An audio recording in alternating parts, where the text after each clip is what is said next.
Ah,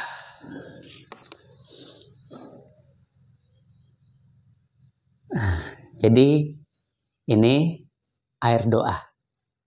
Dan saya juga punya siwak modern, yaitu sikat gigi. Kira-kira laku nggak dijual ya? Halo Sobat Berani Mikir, gimana kabarnya? Ya, jadi saya melihat fenomena bahwasanya ada oknum Habib ya, tidak semua. Ada yang menjual air doa. Jadi bayangkan, dengan modal jualan air, ya katakanlah modalnya 3 ribuan, ini bisa dijual 300 ribu.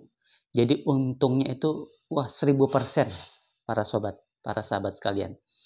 Kemudian ini juga untuk pasta giginya, wah siwaknya juga diperebutkan. Bahkan sorbannya pun dilelang. Artinya saya iri kepada Habib-Habib itu yang ini oknum ya, sekali lagi ya, tidak semua Habib, yang kerjaannya nggak jelas tapi bisa beli rumah mewah, kemudian juga motor, mobil sport gitu ya, kendaraannya bagus-bagus dan dia dieluk-elukan oleh masyarakat. Kalau dalam perjamuan dia ditempatkan di tempat yang terhormat, dan kalau salaman cium tangan pada rebutan gitu ya. Nah, artinya saya iri dalam konteks yang positif. Maksudnya begini, saya berpikir apa bedanya saya dengan Habib secara unsur biologis? Karena air bekas minumannya saja kok diperebutkan. Bahkan siwaknya saja nih, ya, bekas yang digosok di gigi itu juga diperebutkan. Saya berpikir yang membedakan saya dengan Habib secara unsur biologis itu apa? Karena yang diperebutkan adalah hal-hal yang fisik, hal-hal yang material, hal-hal yang juga unsur biologis gitu ya, unsur-unsur kimia. Bagaimana mungkin ada perbedaan? Oh beda bang, soalnya mereka itu kan keturunan Rasul. Oke, tetapi Rasul sendiri mengatakan, Kul innama ana basarum mislukum. Katakanlah aku itu hanyalah manusia basar, ya, manusia secara darah dan daging, secara fisik biologis itu sama seperti kamu. Oleh karenanya Rasul itu bukanlah manusia setengah dewa atau manusia setengah ilahi gitu ya, ataupun Tuhan, bukan. Rasul itu sama seperti kita, manusia biasa bisa merasakan sakit, pergi ke pasar, kemudian dia menikah, bahkan juga yang namanya Rasul, kullu nafsin zaikatul maut, juga wafat. Nah, oleh karenanya secara unsur biologis sekali lagi sama.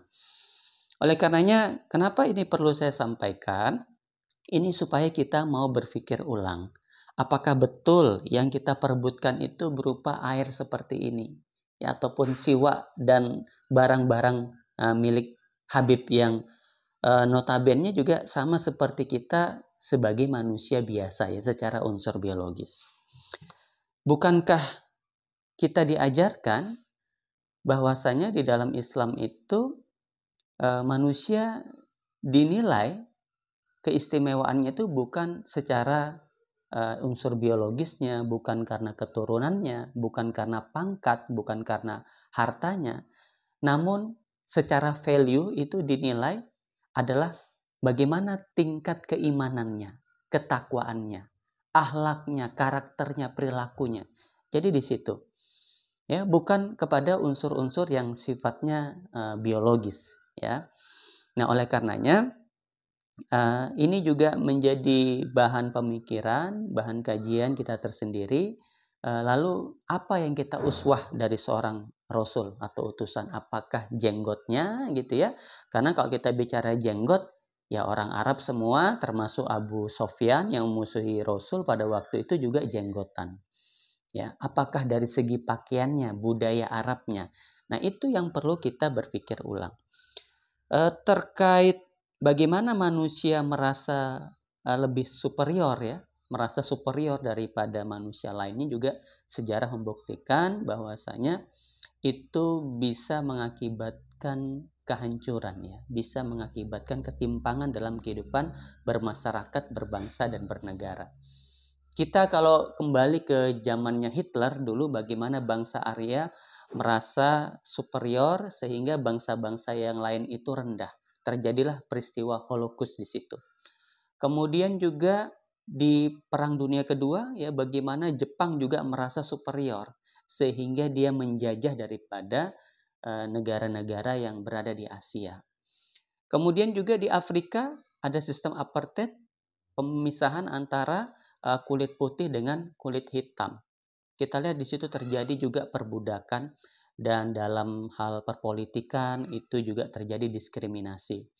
Dan di Eropa juga terjadi, bangsa kulit putih ini, orang-orang bule merasa lebih tinggi daripada orang-orang yang berkulit hitam ya, termasuk kita di Indonesia. Oleh karenanya terjadi penjajahan baik dari Spanyol, Portugis, dan Belanda. Oleh karenanya sukuisme, primordialisme, manusia merasa lebih tinggi derajatnya daripada manusia yang lain ya, secara darah dan daging, secara fisik itu tentunya tidak dibenarkan, dan tidak boleh ya mental kolonial itu masih menghinggap di pikiran kita. Karena itulah yang membuat kita tidak cerdas ya. Itulah yang membuat kita tidak mampu lebih mengeksplor kemampuan kita, dan kita mencari hal-hal yang tidak esensial.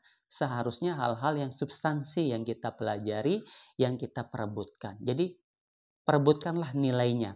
Contohlah perilakunya, uswahnya yang baik tentunya ya, bukan perilaku-perilaku oknum Habib yang justru ya menunjukkan kekerasan, justru menunjukkan permusuhan, ataupun justru merasa derajatnya itu lebih tinggi daripada manusia yang lainnya. Padahal kita di hadapan Tuhan itu sama ya, sebagai hamba derajatnya. Ya, nilainya sama sebagai hamba. Nah, yang membedakan secara value naik dan turun itu adalah bicara bukan tampilan dari fisik ya, tetapi isi pikirannya. Pola pikirnya seperti apa? Apakah dia menjadi manusia yang ada relatable dengan firman sehingga menjadi manusia yang beriman, kemudian dia mengaplikasikan keimanannya itu bukan hanya lip service saja, sehingga ditunjukkan dengan perilakunya, ditunjukkan dengan kejujurannya, ditunjukkan dengan kebijaksanaannya. Ya, karena seorang rasul dikatakan innama bu'itsu liutamima makarimal akhlak, dan tidaklah diutus seorang rasul kecuali untuk memperbaiki akhlak manusia. Jadi bagaimana sobat berani mikir? Apakah masih mau rebutan air doa dan siwak